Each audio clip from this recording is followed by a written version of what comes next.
Oscar വേദിയിൽ പേര് വിളിക്കപ്പെടുമ്പോൾ ലോകത്തിലെ ഏതൊരു സിനിമാ പ്രവർത്തകനും സ്വപ്നം കാണുന്ന ആ നിമിഷം 2 പ്രാവശ്യം അയാൾ അനുഭവിച്ചു.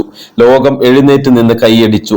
വിമർശകർ അദ്ദേഹത്തെ ഹോളിവുഡിലെ ഏറ്റവും മികച്ച തിരക്കഥാകൃത്തുക്കളിൽ ഒരാൾ എന്ന് വിശേഷിപ്പിച്ചു. അദ്ദേഹം എഴുതിയ കഥകൾ ലക്ഷക്കണക്കിന് ആളുകളെ കരയിച്ചു, ചിന്തിപ്പിച്ചു, അമ്പരപ്പിച്ചു. പക്ഷേ വർഷങ്ങൾക്ക് ശേഷം അതേ മനുഷ്യന്റെ പേര് വാർത്തകളിൽ നിറഞ്ഞത് ഒരു പുതിയ സിനിമയുടെ പേരിലായിരുന്നില്ല, മറിച്ച് ഒരു ലൈംഗികാതിക്രമ കേസിന്റെ പേരിലായിരുന്നു. എങ്ങനെയാണ് ഒരു മനുഷ്യന്റെ ജീവിതം ഇത്രയും മാറിയത്? വിജയത്തിന്റെ കൊടുമുടിയിൽ നിന്ന് വിവാദങ്ങളുടെ ഇരുട്ടിലേക്ക് അദ്ദേഹം എങ്ങനെ എത്തി? ഇതാണ് 2 ഓസ്കാർ നേടിയ സംവിധായകനും തിരക്കഥാകൃത്തുമായ പോൾ ഹഗ്ഗീസിന്റെ കഥ. 1953 മാർച്ച് 10 കാനഡയിലെ ഒന്റാറിയോയിലെ ലണ്ടൻ എന്ന നഗരത്തിൽ ഒരു സാധാരണ കുടുംബത്തിലാണ് അയാൾ ജനിച്ചത്. അച്ഛൻ കെട്ടിട നിർമ്മാണ മേഖലയിലായിരുന്നു, അമ്മ ഒരു ചിത്രകാരി. വീട്ടിൽ സിനിമയുടെ വലിയ പാരമ്പര്യമൊന്നും ഉണ്ടായിരുന്നില്ല. യൗവനത്തിലെത്തിയപ്പോൾ പോളിന് ഒരു ലക്ഷ്യം മാത്രമായിരുന്നു: ഹോളിവുഡ്. എഴുത്തുകാരനാകണം, സിനിമകൾ സംവിധാനം ചെയ്യണം, ലോകം ഓർക്കുന്ന കഥകൾ പറയണം. ഈ സ്വപ്നവുമായി അദ്ദേഹം അമേരിക്കയിലെ ലോസ് ആഞ്ചലസിലെത്തി. പക്ഷേ ഹോളിവുഡ് ആരെയും ചുവന്ന പരവതാനി വിരിച്ച് സ്വീകരിക്കാറില്ല. അവിടെ ആയിരക്കണക്കിന് സ്വപ്നം കാണുന്നവരുണ്ട്, പക്ഷേ വിജയിക്കുന്നത് വളരെ കുറച്ച് പേർ മാത്രം. പോളിനും ആദ്യ വർഷങ്ങൾ അത്യന്തം കഠിനമായിരുന്നു. വലിയ സിനിമകളിൽ അവസരമില്ല, സ്ഥിരമായ വരുമാനമില്ല. എഴുതിയ തിരക്കഥകളിൽ പലതും നിരസിക്കപ്പെട്ടു. ചിലപ്പോൾ അദ്ദേഹം സ്വയം ചോദിച്ചിരുന്നു, ഞാൻ ശരിക്കും ഈ മേഖലയ്ക്ക് അനുയോജ്യനാണോ? പക്ഷെ അദ്ദേഹം പിന്മാറിയില്ല. ജീവിതം മുന്നോട്ട് കൊണ്ടുപോകാൻ അദ്ദേഹം ടെലിവിഷൻ സീരിയലുകൾക്ക് തിരക്കഥ എഴുതാൻ തുടങ്ങി.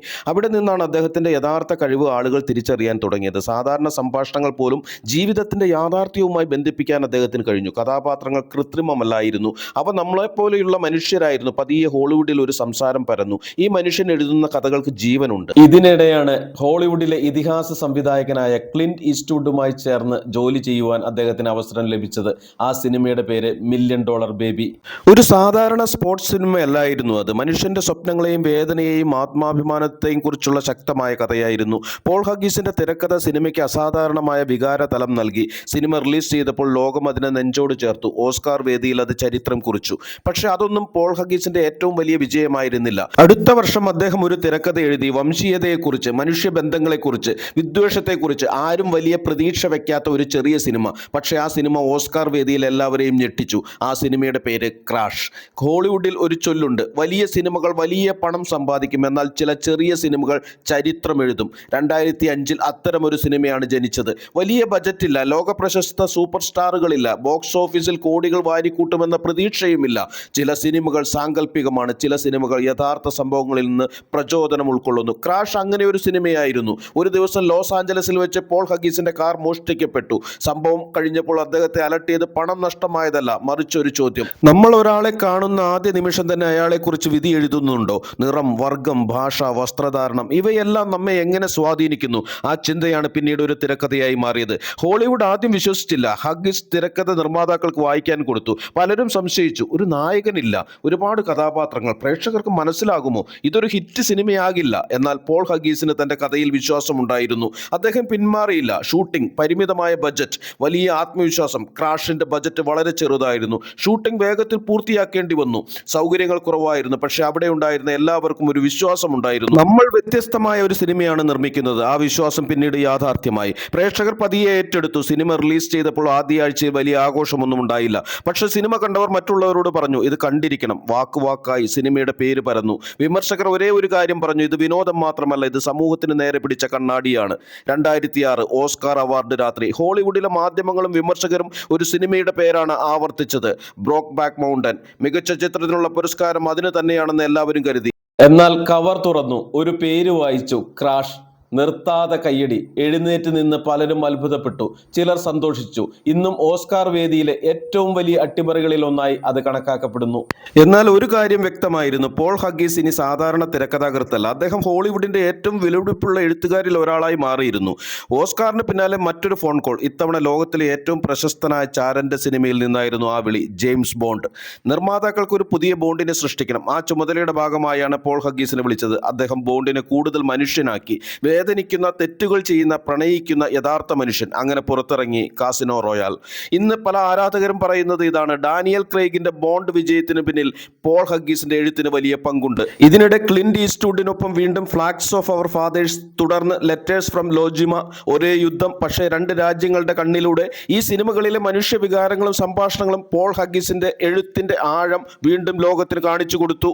2008 കാലഘട്ടത്തിൽ ഹോളിവുഡിൽ ഒരു വിശ്വാസമുണ്ടായിരുന്നു: മികച്ച തിരക്കഥ വേണമെങ്കിൽ പോൾ ഹഗ്ഗീസിനെ വിളിക്കുക. 2 ഓസ്കാറുകൾ, നിരവധി നോമിനേഷനുകൾ, ലോക പ്രശസ്ത സംവിധായകരുടെ വിശ്വാസം എല്ലാം അദ്ദേഹത്തിന്റെ കൈകളിൽ ഉണ്ടായിരുന്നു. പക്ഷെ ജീവിതം എല്ലായ്പ്പോഴും വിജയത്തിന്റെ നേരായ രേഖയല്ല. 2017 ഹോളിവുഡിനെ പിടിച്ചുകുലുക്കിയ ഒരു പ്രസ്ഥാനം ഉയർന്നു. അതിന്റെ പേര് #MeToo. ആ പ്രസ്ഥാനം പോൾ ഹഗ്ഗീസിന്റെ ജീവിതത്തെ എന്നേക്കുമായി മാറ്റിമറിക്കാൻ പോവുകയായിരുന്നു. വർഷങ്ങളായി തുറന്നു പറയാൻ മടിച്ചിരുന്ന നിരവധി സ്ത്രീകൾ തങ്ങൾ നേരിട്ടതായി പറഞ്ഞ ലൈംഗിക ദുരനുഭവങ്ങൾ പൊതുവേദികളിൽ പങ്കുവയ്ക്കാൻ തുടങ്ങി. ഹോളിവുഡിലെ നിരവധി പ്രമുഖരുടെ പേരുകൾ വാർത്തകളിൽ നിറഞ്ഞു. ആ സമയത്താണ് പോൾ ഹഗ്ഗീസിനെതിരെയും ഒരു സ്ത്രീ സിവിൽ കേസ് ഫയൽ ചെയ്തത്. അവർ ലൈംഗികാതിക്രമം ആരോപിച്ചു. ഹഗ്ഗീസ് ആരോപണം പൂർണ്ണമായി നിഷേധിച്ചു. അദ്ദേഹത്തിന്റെ നിലപാട് വ്യക്തമായിരുന്നു, ആരോപണങ്ങൾ സത്യമല്ല. ഈ കേസ് മാധ്യമങ്ങളിൽ വലിയ ശ്രദ്ധ നേടി. പിന്നീട് മറ്റ് ചില സ്ത്രീകളും സമാന ആരോപണങ്ങൾ ഉന്നയിച്ചു. അവയും വ്യാപകമായി റിപ്പോർട്ട് ചെയ്യപ്പെട്ടു. അവസാനം പ്രധാന സിവിൽ കേസ് ന്യൂയോർക്കിൽ വിചാരണയ്ക്കെത്തി. 2022 അദ്ദേഹത്തിനെതിരായ പരാതിയിൽ കോടതി വിധി കൽപ്പിച്ചു. വലിയൊരു തുക നഷ്ടപരിഹാരം നൽകാൻ കോടതി വിധിച്ചു. എന്നാൽ നിയമപരമായി പോൾ ഹഗ്ഗീസ് അതിനെതിരെ അപ്പീൽ പോയി. അതേ വർഷം തന്നെ ഇറ്റലിയിൽ ഒരു സിനിമാ പരിപാടിയിൽ പങ്കെടുക്കാനെത്തിയപ്പോൾ പ്രാദേശിക അധികാരികൾ അന്വേഷണത്തിന്റെ ഭാഗമായി അദ്ദേഹത്തെ കുറച്ചു കാലം തടഞ്ഞുവെച്ചു. അദ്ദേഹം ആരോപണം നിഷേധിച്ചു. കോടതിയിൽ കേസുകളുമായി മുന്നോട്ടു പോയി. ഈ സംഭവം ലോകമാധ്യമങ്ങളിൽ വലിയ വാർത്തയായി. ഒരിക്കൽ ഒരു സിനിമയുടെ പോസ്റ്ററിൽ റിട്ടൺ ബൈ പോൾ ഹഗ്ഗീസ് എന്ന് കണ്ടാൽ പ്രേക്ഷകർക്ക് ആത്മവിശ്വാസം ഉണ്ടായിരുന്നു. ഇപ്പോൾ അതേ പേര് വാർത്തകളിൽ വന്നപ്പോൾ ആളുകൾ ആദ്യം അന്വേഷിച്ചത് കോടതി വിവരങ്ങളായിരുന്നു. ഇതാണ് പ്രശസ്തിയുടെ മറ്റൊരു മുഖം. വർഷങ്ങളെടുത്ത് നിർമ്മിച്ച ഒരു പൊതുപ്രതിച്ഛായ വളരെ വേഗത്തിൽ മാറിപ്പോകാം. പോൾ ഹഗ്ഗീസിന്റെ ജീവിതം ഒരു ചോദ്യം ഉയർത്തുന്നു. ഒരു കലാകാരന്റെ കൃതികളെ മാത്രം വിലയിരുത്തണോ, അതോ അദ്ദേഹത്തിന്റെ വ്യക്തി ജീവിതവും അതിൽ ഉൾപ്പെടുത്തണോ? അതിന് ഒരൊറ്റ ഉത്തരമില്ല.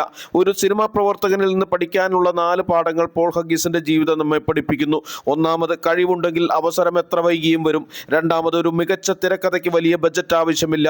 ക്രാഷ് അതിന്റെ തെളിവാണ്. മൂന്നാമത്, പ്രശസ്തി നേടുന്നത് പ്രയാസമാണ്, പക്ഷേ അത് നിലനിർത്തുക അതിലും പ്രയാസമാണ്. നാലാമത്, ഒരു കലാകാരന്റെ ജീവിതത്തിൽ അദ്ദേഹത്തിന്റെ സൃഷ്ടികളും പൊതുജീവിതവും രണ്ടും ആളുകൾ വിലയിരുത്തും. ചരിത്രം പലപ്പോഴും ഒരൊറ്റ ചിത്രം മാത്രം വരയ്ക്കാറില്ല. അത് നിഴലും വെളിച്ചവും ഒരുമിച്ച് സൂക്ഷിക്കും. പോൾ ഹഗ്ഗീസിന്റെ കഥയും ഏതാണ്ട് അങ്ങനെ തന്നെയാണ്.